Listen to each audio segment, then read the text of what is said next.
ಹೆಂಗಿದೆ ನೋಡಿ ಗುರು.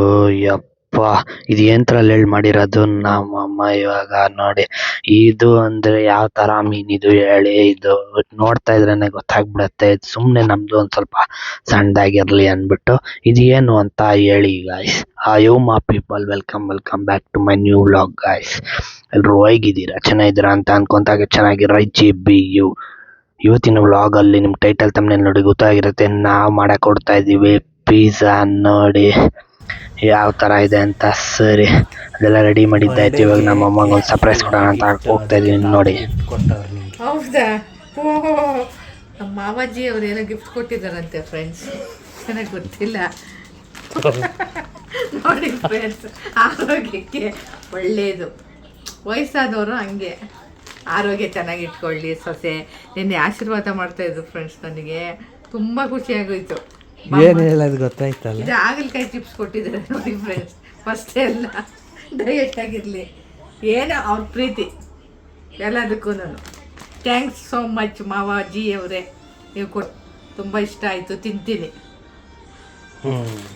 ಗಿಫ್ಟ್ ಕೊಟ್ಟಿದ್ದಾಯ್ತು. ಯಾವ ತರ ರಿಯಾಕ್ಷನ್ ಮಾಡಿದ್ರು ಅಂತ ನೀವು ನೋಡಿರ್ತೀರಲ್ಲ. ಸರಿ ಅಂತ ನಾವು ನೋಡಿ, ಇದು ಚೌಕಟ್ಟಾಗಿ ರೆಕ್ಟ್ಯಾಂಗುಲರ್ ಶೇಪ್ ಇದೆಯಲ್ಲ, ಇದು ಏನಿರ್ಬೋದು ಒಟ್ನಲ್ಲಿ. ಇದು ಟಾಪಿಂಗ್ಸ್ ಏನು ಅಂತ ಗೆಸ್ ಮಾಡಿ. 1 ನಿಮಿಷ.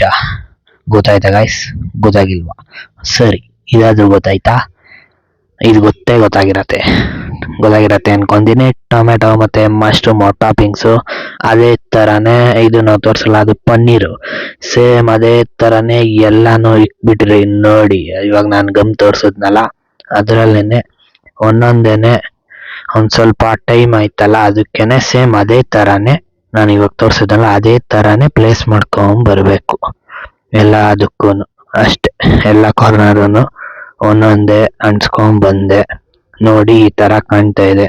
ಏನೋ ಒಂದ್ ಸ್ವಲ್ಪ ಮಿಸ್ ಆಗ್ತಾ ಇದೆಯಲ್ಲ ಅಂತ ಅನ್ಸ್ತು. ಸರಿ ಅಂತ ನಾನು ರೆಫರೆನ್ಸ್ ಇಮೇಜ್ ನೋಡ್ಕೊಂಡು ಏನೋ ಮಿಸ್ ಆಗ್ತಾ ಇದೆಯಲ್ಲ ಅನ್ಸ್ತು. ಏನ್ ಮಿಸ್ ಆಗ್ತಾ ಇರ್ಬೋದು ಅಂತ ನೀವು ಗೆಸ್ ಮಾಡ್ತಾ ಇರ್ತೀರಾ. ಏನು ಅಂತಂದ್ರೆ ಚೀಸ್ ಎಲ್ಲ ನೀಟಾಗಿ ಸ್ಪ್ರೆಡ್ ಆಗಿಲ್ಲ, ಮತ್ತೆ ಟಾಪಿಂಗ್ಸ್ ಮೇಲೆಲ್ಲ ಬಿದ್ದಿಲ್ಲ. ಸುಮ್ನೆ ಹಿಂಗೆ ಇಕ್ದಂಗಿದೆ ಅಲ್ವಾ. ಏನೋ ಒಂದ್ ಸ್ವಲ್ಪ ಎಕ್ಸ್ಟ್ರಾ ಮಾಡ್ಬೇಕಲ್ಲ, ಆವಾಗ ಒಂದ್ ಸ್ವಲ್ಪ ರಿಯಲಿಸ್ಟಿಕ್ ಆಗಿ ಕಾಣೋದು ಅಂದ್ಬಿಟ್ಟು ನಾವು ತಗೊಂಡ್ರಿ ಚಾಕ್ ಪೌಡ್ರು ತಗೊಂಡು ನೋಡಿ. ಮಧ್ಯ ಒಂದ್ ಸ್ವಲ್ಪ ಇದಿದೆ ಅಂದ್ರೆ ಯೆಲ್ಲೋ ಕಲರ್ ಒಂದ್ ಸ್ವಲ್ಪ ಇದೆಯಲ್ಲ, ಅದು ಬಂದ್ಬಿಟ್ಟು ಕಾರ್ನು. ಅದೆಷ್ಟು ಕಾಣಿಸ್ತಾ ಇದೆ ಅನ್ನೋ ಗೊತ್ತಿಲ್ಲ ಕ್ಯಾಮ್ರಾದಲ್ಲಿ ನೋಡಿ. ಒಂದ್ ಸ್ವಲ್ಪ ಚಿಕ್ಕದಾಗಿದೆ, ಅದಕ್ಕೆ ಅಷ್ಟೊಂದು ಕಾಣಲ್ಲ. ಮತ್ತೆ ಒಂದ್ ಸ್ವಲ್ಪ ಬ್ರೌನ್ ಶೇಡ್ ಕೊಟ್ಟಿದೀನಿ, ಸ್ವಲ್ಪ ರೋಸ್ಟ್ ಆದಂಗೆ. ಯಾಕಂದ್ರೆ ನೋಡಿ, ಆವಾಗೂ ಅರ್ಲಿಯರ್ ಇದ್ದಿದ್ಕು ಇವಾಗ ಇದ್ದಿದ್ಕು ನೋಡಿ ಒಂದ್ ಸ್ವಲ್ಪ ರೋಸ್ಟ್ ತರ ಕೊಟ್ಟಿದ್ದು. ಒಂದ್ ಸ್ವಲ್ಪ ಏನು ರೋಸ್ಟ್ ಆದಂಗೆ ಒಂದ್ ಸ್ವಲ್ಪ ಗೊತ್ತಾಗತ್ತೆ ನೋಡಿ ಫೀಲು. ಸೈಡಿಂದ ಎಲ್ಲ ನೋಡಿ ನೀಟಾಗಿ, ಅವಾಗ ನೀಟಾಗಿ ಗೊತ್ತಾಗತ್ತೆ ನೋಡಿ ಯಾವ ತರ ಇದೆ. ಅದಕ್ಕೆ ಆದಷ್ಟು ಒಂದ್ ಸ್ವಲ್ಪ ಝೂಮ್ ಮಾಡ್ತಾ ಇರೋದು. ಈ ತರ ಇದೆ. ಮುಂಚಿನಕ್ಕೂ ಇವಕ್ಕೂ ನೋಡಿ ಏನ್ ಚೇಂಜಸ್ ಇದೆ, ಡಿಫ್ರೆನ್ಸು ಅಂತ ಕಮೆಂಟ್ ಮಾಡಿ ಗೈಸ್. ಇನ್ನ ಇದೆ ಪ್ರೋಸೆಸ್, ಇಷ್ಟೇ ಅಲ್ಲ, ಇನ್ನೊಂದ್ ಸ್ವಲ್ಪ ಇದೆ. ಇದೇನು ಆಲ್ಮೋಸ್ಟ್ ಆಗಿದೆ. ಒಂದ್ ಸ್ವಲ್ಪ ಚೀಸ್ ತರ ಎಲ್ಲ ಲೇಯರ್ ತರ ಹಾಕ್ಬಿಟ್ಟು ಇನ್ನೇನು ಸ್ವಲ್ಪ ಡ್ರೈ ಆಗಿ ಹಾಕ್ಬಿಟ್ಟಿದೀನಿ. ಡ್ರೈ ಆಗ್ಲಿ ಅದು. ಚೀಸ್ ಒಂದ್ ಸ್ವಲ್ಪ ಹಾಕ್ಬಿಟ್ಟು ಇನ್ನೇನು ಅಷ್ಟೇ, ಅದು ಇದು ಹಾಕ್ಬೇಕಷ್ಟೇ. ಎಪಾಕ್ಸಿ ಹಾಕಕ್ಕಿಂತ ಮುಂಚೆ ಒಂದ್ಸಲಿ ಅಬ್ಸರ್ವ್ ಮಾಡ್ಬಿಡೋಣ, ಏನಾದ್ರು ಚೇಂಜಸ್ ಇದ್ರೆ ಮಾಡ್ಕೊಳ್ಳೋಣ ಅಂತ ನೋಡ್ತಾ ಇದ್ದೀನಿ ಅಷ್ಟೇ. ಆಲಿವು 3 ಹಾಕಿದೀನಿ ಅಷ್ಟೇ, ಜಾಸ್ತಿ ಒಂದ್ ಸ್ವಲ್ಪ ಜಾಗ ಇರ್ಲಿಲ್ಲ, ಬೇರೆದೆಲ್ಲ ಹಾಕ್ಬಿಟ್ಟಿದ್ನಲ್ಲ. ಸರಿ ಇರ್ಲಿ ಅಂತ ಡ್ರೈ ಆಗಕ್ ಬಿಟ್ಟೆ. ಮತ್ತೆ ನೋಡಿ, ಪನ್ನೀರ್ ಮೇಲೆ ನೀವು ಲೈಟ್ ಆಗಿ ಅಬ್ಸರ್ವ್ ಮಾಡಿದ್ರೆ ನೀಟಾಗಿ ಕಾಣಿಸ್ಬಿಡತ್ತೆ. ಚೀಸ್ ತರ ಒಂಥರ ಟೆಕ್ಸ್ಚರ್ ತರ ಅದು ಏನಿಲ್ಲ. ಲೈಟ್ ಆಗಿ ಒಂದು ಗ್ಲೂ ತಗೊಂಡು ಒಂದ್ ಸ್ವಲ್ಪ ಇದು ಏನಪ್ಪಾ ಕಾಟನ್ ಮಿಕ್ಸ್ ಮಾಡ್ಬಿಟ್ಟು ಹಿಂಗ್ ಹಾಕಿರೋದು ಅಷ್ಟೇನೆ. ಓಕೆನಾ? ಸರಿ, ಗೊತ್ತಾಗಿಲ್ಲ ಅಂತಂದ್ರೆ ನೀವು ಕಮೆಂಟ್ ಮಾಡಿ ಡೀಟೇಲ್ ಅಂತ. ನಾನು ಕ್ಲೀನ್ ಆಗಿ ಹೇಳ್ತೀನಿ ಹೆಂಗೆ ಅಂತ. ಸೇಮ್ ಹಂಗೇನೆ, ಇನ್ನೇನಿಲ್ಲ ಹೇಳ್ದಂಗೆನೆ. ಸರಿ ಅಂತ ನೋಡಿ, ಇದು ಒಂದು ಪೇಂಟ್ ಮಾಡ್ಬಿಟ್ಟು ನಾನೇ ಕಸ್ಟಮ್ ಮಾಡಿರೋದು. ಡಿಸೈನ್ ಪೇಂಟ್ ಹಾಕ್ಬಿಟ್ಟು VDS ಲಾಫ್ಟ್ ಅಂದ್ಬಿಟ್ಟು. ಇದು ಹೆಂಗಿದೆ ಅಂತ ಹೇಳಿ ಗೈಸ್, ಯಾವ್ದು ಚೆನ್ನಾಗಿದೆ ಅದ್ರಲ್ಲಿ ಅಂತ. ಇದು ಬಂದ್ಬಿಟ್ಟು ಫುಡ್ಡು, ಅದೇ ಬೇರೆ ಟೈಪು. ಸುಮ್ಮನೆ ಮಾಡಿದೆ, ಎರಡು ಒಂದೇ ತರ ಬೇಡ, ಇದೊಂಥರ ಇರ್ಲಿ ಅದೊಂಥರ ಇರ್ಲಿ ಅಂತ. ಸರಿ ಅಂತ ಎಲ್ಲ ಡ್ರೈ ಆಗಿತ್ತು ಫುಲ್ಲು. ಟೇಪ್ ಹೊಡೆದ್ಬಿಟ್ಟು ಸೈಡ್ ಎಲ್ಲ ನೋಡಿ, ಸೈಡ್ ಫುಲ್ ಟೇಪ್ ಹಾಕಿದೀನಿ. ಇದು ರೆಗ್ಯುಲರ್ ಟೇಪು ಯೂಸ್ ಮಾಡೋದ್ರಿಂದ ನಿಮ್ಗೆ ಒಂದು ಸ್ವಲ್ಪ ಎಡ್ಜಸ್ಸು ಶಾರ್ಪ್ ಬರ್ಬೋದು, ಆದ್ರೂ ಬಂದರೂ ಪರವಾಗಿಲ್ಲ. ಆಮೇಲೆ ಸ್ಯಾಂಡ್ ಪೇಪರಲ್ಲಿ ಉಜ್ಜಿ ಸಾಫ್ಟ್ ಮಾಡ್ಕೊತೀನಿ ಆ ಥರ ಇರೋರಿದ್ರೆ ಓಕೆ ಮಾಡ್ಕೊಳ್ಳಿ, ಇಲ್ಲ ಅಂದರೆ ಏನು ಪರವಾಗಿಲ್ಲ. ಸರಿ ಅಂತ ನೋಡಿ, ನಮ್ಗೇನು ಅಷ್ಟು ಡೀಟೇಲ್ ಆಗೇನು ಬೇಡ. ಸೈಡ್ ಎಡ್ಜಸ್ಸು ಏನು ಸ್ವಲ್ಪ ರಫ್ ಇದ್ರೂ ಪರವಾಗಿಲ್ಲ, ಸುಮ್ಮನೆ ಹಿಂಗೆ ಅನ್ಸಕ್ಕಲ್ವ ಅಂತ ನಾವು ತಗೊಂಡ್ರೆ ಎಪಾಕ್ಸಿ ತಗೊಂಡು ಇವಾಗ ಏನಿಲ್ಲ ಗೈಸ್, ಲೈಟಾಗಿ ಒಂದು ಸ್ವಲ್ಪ ಹಾಕೋಣ ಅನ್ಕೊಂಡೇನೆ ಶುರು ಮಾಡಿದ್ದು. ಆದರೆ ಒಂದು ಸ್ವಲ್ಪ ಇನ್ನೂ ಚೆನ್ನಾಗೇ ಬರಲಿ ಅಂತ ಒಂದು ಸ್ವಲ್ಪ ಜಾಸ್ತಿನೇ ಹಾಕ್ತೀನಿ ನೋಡಿ. ಇವಾಗ ಒಂದು ಸ್ವಲ್ಪ ಅದು ಲೇಯರ್ ಕೂರ್ಬೇಕಲ್ಲ, ಅದಕ್ಕೇನೆ ಅಷ್ಟೇ. ಮತ್ತೆ ಇದು ಮಾಡ್ಬೇಕಾದ್ರೆ ಒಂದು ಎಡವಟ್ಟಾಗೋಯ್ತು ಗೈಸ್. ಏನು ಎಡವಟ್ಟು ಇರ್ಬೋದು ಅಂತ ಹೇಳಿ? ಏನಿಲ್ಲ ಗೈಸ್, ಹಿಂಗೆ ಹಾಕ್ಬೇಕಾದ್ರೆ ಎಪಾಕ್ಸಿ ನಾನು ಒಂದ್ಸಲಿ ಹಾಕಿದಾಗ ನಾನು ಈ ಥರ ಸ್ಟಿಕ್ ಇದು ಮಾಡಿದ್ಮೇಲೆ ಹಂಗೆ ಗೊತ್ತಿದ್ದಿಲ್ಲ, ಅದು ಗಮ್ ಹಿಂಗೆ ಅನಿಸ್ತಿರಲ್ಲ, ಹಿಂಗೆ ಅನಿಸ್ದಾಗ ಅದು ಫುಲ್ ಗ್ಯಾಪ್ ಇರತ್ತೆ, ಫುಲ್ಲು ಪರ್ಫೆಕ್ಟಾಗಿ ಫುಲ್ ಎಲ್ಲ ಸೈಡಿಂದನೂ ಅದು ನಾನು ಅನಿಸಿರ್ಲಿಲ್ಲ. ಇವಾಗ ನೋಡಿ, ಇವಾಗ ಹಾಕ್ಬೇಕಾದ್ರೆ ಏನು ಗೊತ್ತಾಗಲ್ಲ ನೋಡಿ, ಒಂದು ಸ್ವಲ್ಪ ಆದ್ಮೇಲೆ ನೋಡಿ ಇಲ್ಲಿ ಸೈಡಲ್ಲಿ ಒಂಥರ ಬ್ಲ್ಯಾಕ್ ಆಗಿದೆಯಲ್ಲ, ಅದು ಏಂತಕ್ಕೆ ಅಂತಂದ್ರೆ ಅಲ್ಲೆಲ್ಲ ಎಡ್ಜಸ್ ಗ್ಯಾಪ್ ಬಿಟ್ಬಿಟ್ಟಿದೆ, ನಾನು ಅಲ್ಲಿ ನೀಟಾಗಿ ಅನಿಸಿರ್ಲಿಲ್ಲ. ಆ ತಪ್ಪು ನೀವು ಏನಾದ್ರು ಮಾಡ್ಬೇಕಾದ್ರೆ ಆ ತಪ್ಪು ಮಾಡಕ್ ಹೋಗ್ಬಿಡಿ. ಮಾಡಿದ್ರೆ ನೋಡಿ ಈ ತರ ಕಾಣಿಸುತ್ತೆ, ಸೈಡ್ ಒಂದ್ ಸ್ವಲ್ಪ ಪೋರ್ ಆಗಿದ್ದಂಗೆ, ಈ ಕಡೆ ಎಲ್ಲ ಬ್ರೈಟ್ ಆ ತರ ಆಗುತ್ತೆ.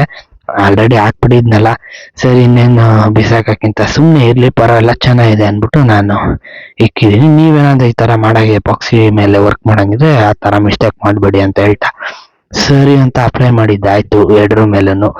ಇದು ಅಪ್ಲೈ ಮಾಡೋದ್ರಿಂದ ಏನಪ್ಪ ಯೂಸ್ ಅಂತ ಕೇಳ್ಬೋದು ನೀವು. ಏನಿಲ್ಲ, ಹಂಗೆ ನೀವು ಕಷ್ಟಪಟ್ಟು ಮಾಡಿರ್ತೀರಲ್ಲ ಗೈಸ್, ಎಷ್ಟೊಂದು ನಿಮ್ಮ ಟೈಮ್ ಎಲ್ಲ ಕೊಟ್ಟು ಮಾಡಿರ್ತೀರ, ಅದು ಆರ್ಟಿಸ್ಟ್ಗೆ ಆ ಥರ ಮಾಡಿರೋರಿಗೆ ಗೊತ್ತು. ಏನಪ್ಪ ಇದೇನ ಪೀಸ್ ಸಿಕ್ಕೊಂಬಿಟ್ಟು ಇದಕ್ಕೆಲ್ಲ ಟೈಮಾ ಅಂತ ಹೇಳೋರು ಇದ್ದಾರೆ. ಪರವಾಗಿಲ್ಲ, ಹೇಳೋರು ಹೇಳಿ, ಆದರೆ ಮಾಡಿರೋರ್ಗೆ ಗೊತ್ತು ಇದಕ್ಕೆ ಎಷ್ಟೊತ್ತಾಗಿರತ್ತೆ ಅಂತ. ಅದನ್ನ ಪ್ರಿಸರ್ವ್ ಮಾಡೋಕ್ಕೋಸ್ಕರ ಆ ಥರ ಹಂಗೆ ಹಾಕಿಡೋದು ಅಷ್ಟೇನೆ. ಅದು ಹಾಕಿಟ್ಟಿಲ್ಲ ಅಂದರೆ ಒಂದು ಸ್ವಲ್ಪ ಫೇಡ್ ಆಗೋದು ಗೊತ್ತಲ್ಲ ನಿಮಗೆ, ಮನೇಲಿ ಹೆಂಗಿರತ್ತೆ ಅಂತ.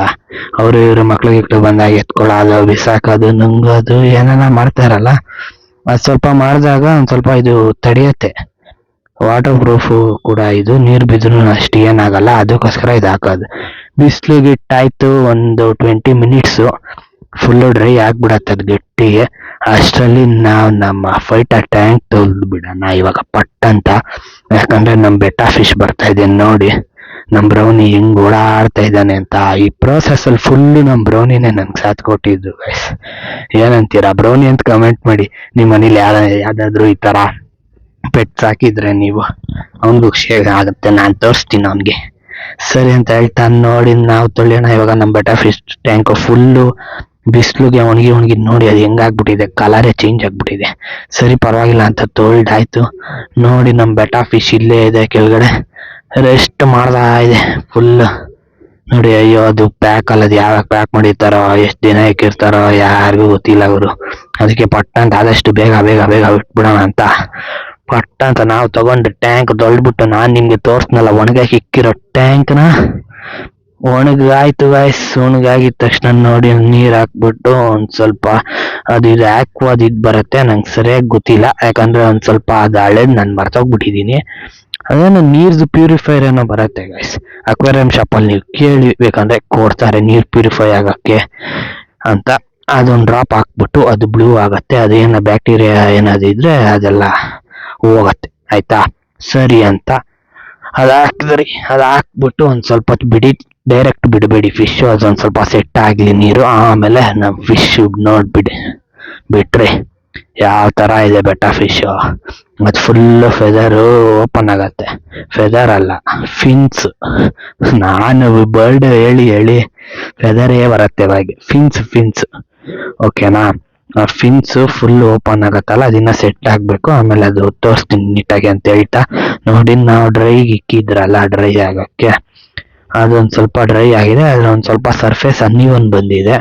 ಫುಲ್ಲು ಇದು ಫ್ಲಾಟ್ ನೀಟಾಗಿ ಬಂದಿಲ್ಲ, ಒಂದು ಸ್ವಲ್ಪ ಅನ್ಇವನ್ ಬಂದಿದೆ, ಒಂಚೂರು ಪರವಾಗಿಲ್ಲ. ನನಗೇನು ಫುಲ್ ಪರ್ಫೆಕ್ಟ್ ಏನು ಬೇಕಾಗಿದ್ದಿಲ್ಲ, ಯಾಕಂದ್ರೆ ಅದಕ್ಕೋಸ್ಕರ ಇದು ಟೇಪ್ ಎಲ್ಲ ಏನು ಇನ್ವೆಸ್ಟ್ ಮಾಡೋದೇನು ನನಗೇನು ಐಡಿಯಾ ಏನು ಇರಲಿಲ್ಲ.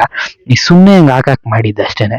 ಇದ್ರು ಪರವಾಗಿಲ್ಲ. ನಾನೇನೋ ಸ್ಯಾಂಡ್ ಪೇಪರಲ್ಲಿ ಉಜ್ಜೋ ಏನೋ ಸೈಡ್ ಎಡ್ಜಸ್ ಎಲ್ಲ ನಾನೇನೋ ಮಾಡ್ಕೊಂತೀನಿ, ಸೈಡು ಒಂದು ಸ್ವಲ್ಪ ಮಾಡ್ಕೊಂಡ್ರೆ ಆಯ್ತು, ಸರಿ ಹೋಗುತ್ತೆ. ಅದೇನಿಲ್ಲ, ನನ್ಗೇನು ಮ್ಯಾಟ್ರ್ ಇಲ್ಲ. ಸರ್ಕೆ ನಾನು ಹಿಂಗ್ ಮಾಡ್ಕೊಂಡಿದ್ದೀನಿ. ನೀವು ಪರ್ಫೆಕ್ಟ್ ಆಗಿ ಬೇಕನ್ನೋರು ಈ ತರ ಟೇಪ್ ಯೂಸ್ ಮಾಡ್ಬೇಡಿ, ಅದೇ ಸಪ್ರೇಟ್ ಟೇಪ್ ಬರುತ್ತೆ, ಅದು ಯೂಸ್ ಮಾಡಿ ಅಂತ ಹೇಳ್ತಾ ಬನ್ನಿ. ಇವಾಗ ನಾವು ಒಂದ್ ಸ್ವಲ್ಪ ಕುರ್ಕ್ಲು ಏನಾದ್ರು ತಿನ್ಕೊಂಡ್ಬಿಡೋಣ ಪಟ್ ಅಂತ. ಕುರ್ಕ್ಲು ಅನ್ನೋದ್ಕಿಂತ ಇದು ನಮ್ಗೆ ಒಂಥರ ಏನಂತಾನೆ, ಒಂಥರ ಸ್ನ್ಯಾಕ್ಸ್ ಅಂತಾನೆ ಹೇಳ್ಬೋದು. ಸ್ನ್ಯಾಕ್ಸ್ ಕುರ್ಕ್ಲು ಎರಡು ಒಂದೇ ಅಂತ ನೀವು ಕೇಳ್ಬೋದು, ಒಂದೇನೆ. ಆದ್ರೆ ಕುರ್ಕ್ಲು ಅನ್ನೋದು ನಮ್ಮ ಕನ್ನಡ ಪದ, ಸ್ನೇಕ್ಸ್ ಅನ್ನೋದು ಇಂಗ್ಲಿಷ್ ಪದ. ಸರಿ ಅದು ಇರ್ಲಿ ಬಿಡಿ, ಏನೋ ಒಂದು ಸರಿ ಅನ್ಬಿಟ್ಟು ಬಜ್ಜಿ ಸ್ವಲ್ಪ ನಮ್ಮಮ್ಮ ಮಾಡಕ್ ಇಕ್ಕಿದ್ದಾರೆ, ಅಷ್ಟ್ರಲ್ಲಿ ನಾವು ಟೀ ಕುಡ್ಕೊಂಡ್ಬಿಡೋಣ ಅಂತ ತಗೊಂಡ್ರಿ ಟೀ. ನೋಡಿ ಸಕ್ಕದಾಗೆ ಮಾಡಿದ್ರು, ಮಸಾಲಾ ಟೀ ಚೆನ್ನಾಗಿತ್ತು. ಕೂರಿಸ್ಬಿಟ್ಟು ಟಕ್ ಅಂತ ನೋಡಿ ರೆಡಿ ಮಾಡ್ತಾ ಇದ್ದಾರೆ. ಇನ್ನೇನು ನಾವು ಇದ್ರಲ್ಲಿ ಏನಪ್ಪಾ ಡ್ರೈ ಇದ್ರಲ್ಲಿ ಮಾಡಿದ್ರಲ್ಲ, ಏನಪ್ಪಾ PDF MDF ಬೋರ್ಡ್ ಅನ್ಸತ್ತೆ. ಎಸ್ MDF ಬೋರ್ಡ್, ಅದ್ರಲ್ಲಿ ನಾವು ಪಿಜ್ಜಾ ಮಾಡಿದ್ರಲ್ಲ ಅದೇ ತರ ನೋಡಿ. ನಾವು ಇದು ಫಸ್ಟ್ ಬೇರೆದ್ ಮಾಡೋಣ ಅನ್ಕೊಂಡಿದ್ದೀನಿ ನಾನು, ಡೋನಟ್. ಆಮೇಲೆ ಅದು ರೌಂಡ್ ಇರೋ ಶೇಪ್ ಇರೋ ಕಾರಣದಿಂದ ನಾವು ಪಿಜ್ಜಾ ಮಾಡಿದ್ದು. ನೀವು ಹಿಂದಿನ ವ್ಲಾಗ್ ನೋಡಿದ್ರೆ ಗೊತ್ತಾಗಿರತ್ತೆ ಯಾವ್ಯಾವ ತರ ಅಂತ. ಯಾರಾದ್ರೂ ಹಿಂದಿನ ವ್ಲಾಗ್ ನೋಡ್ದಿರಾ ಡೈರೆಕ್ಟ್ ಇದು ನೋಡ್ತಾ ಇದ್ರೆ ಹಿಂದಿನ ವ್ಲಾಗ್ ನೋಡಿ, ಅದ್ರಲ್ಲಿ ಒಂದ್ ಸ್ವಲ್ಪ ನಾನು ತೋರಿಸಿದೀನಿ. ಅಂದ್ರೆ ಫಸ್ಟ್ ಇಂದ ಹಿಂಗೆ ಆ ತರ ಶೇಪು ಅಂತ ತಗೊಳ್ಳೋದು, ಯಾವ ತರ ಮಾಡಿದೆ ಅಂತ ಅದು ನೋಡ್ಬಿಟ್ಟು ಇದ್ ನೋಡಿ, ಯಾವಕ್ಕೆ ಇನ್ನ ಕಂಟಿನ್ಯೂಷನ್ ಸಿಗತ್ತೆ. ಸರಿ ಅಂತ ನೋಡಿ, ಇದು ಯಾವ ಬಜ್ಜಿ ಅಂತ ಹೇಳಿ ಗೈಸ್. ಜಾಕ್ ಫ್ರೂಟ್ ಹಲ್ಸಿನಣ್ಣು ಬಜ್ಜಿ ನಮ್ಮಮ್ಮ ಮಾಡಿರೋದು, ನಂಗೆ ಸ್ಪೆಷಲ್ ಆಗಿ ಹೆಂಗಿರತ್ತೆ ನೋಡೋಣ ಅಂತ, ತಿನ್ನೋಣ ಅಂತ ನಾನು ಕಾಯ್ತಾ ಇದ್ದೀನಿ. ನಿಮ್ಗೂ ನೋಡಿ ಸರಿ ಅಂತ ನೋಡಿ ಎಲ್ಲಾರ್ಗು ಕೊಟ್ರಿ, ನಮ್ಮ ಬೈಗೆ ನಮ್ಮ ತಂದೆಯವ್ರಿಗೆಲ್ಲಾರ್ಗು ನೋಡಿ ಎಲ್ಲಾರು ಒಪ್ಪಿದ್ರು. ಆಮೇಲೆ ನಮ್ಮಮ್ಮಗ ಒಂದ್ಸಲ ಮಾಡ್ಬಿಟ್ಟು ಸಕ್ಕದಾಗಿದೆ ಅಂತ ಹೊರಟ್ರಿ. ನಾವು ನಮ್ಮ ಬೆಟಾ ಫಿಶ್ ನೋಡಕ್ಕೆ ಸೆಟ್ ಆಗಿದ್ಯಾ ಹೆಂಗಿದೆ ಅಂತ. ಒಂದ್ ಸ್ವಲ್ಪ ವಾಟರ್ ಫುಲ್ ಕ್ಲೌಡಿ ಆಗ್ಬಿಟ್ಟಿದೆ ಪಕ್ಕದ್ದು, ಅದೇನಕ್ಕೂ ಗೊತ್ತಿಲ್ಲ. ಯಾರಾದ್ರೂ ಗೊತ್ತಿದ್ರೆ ಹಾಕಿ, ಕಮೆಂಟ್ ಹಾಕಿ ಗೈಸ್, ಏನಕ್ಕೆ ಹಂಗಾಗತ್ತೆ ಅಂತ. ಸರಿ ಅಂತ ನಾವು ಊಟ ಹಾಕ್ಬಿಟ್ಟು ನಮ್ ರಾಕಿಗೆ ಊಟ ಹಾಕೋಣ ಅಂತ ಜೋಳ ಹಾಕ್ಬಿಟ್ಟು, ಸರಿ ಒಂದ್ ಸ್ವಲ್ಪ ಹೊತ್ತಾಗ್ಲಿ ಡ್ರೈ ಆಗ್ಲಿ ಆಮೇಲೆ ಸಿಗ್ತೀನಿ ಅಂತ ಪಟ್ಟನ್ನ ನಂಗೆ ನಮ್ ರಾಕಿನ್ ಬಿಟ್ಟೆ ಗುರು. ನೋಡಿ ನಮ್ ರಾಕಿ ಯಾವ ತರ ಇದಾನೆ ಅಂತ. ಇದು ನಿಮ್ಗೇನಾದ್ರೂ ಸಪ್ರೇಟ್ ಆಗ್ಬೇಕು ಅಂತಂದ್ರೆ ರಾಕಿ ಅಂತ ಕಮೆಂಟ್ ಹಾಕಿ. ಡೇ ವಿತ್ ರಾಕಿ ಬರುತ್ತೆ ಆದಷ್ಟು ಬೇಗ. ನಾನು ಆಕ್ಚುಲಿ ನನ್ನ ಹತ್ರ ಒಂದು ಸ್ವಲ್ಪ ಕಲೆ ಇದೆ, ಅದನ್ನ ಪ್ರೂವ್ ಮಾಡ್ಕೊಳ್ತೀನಿ.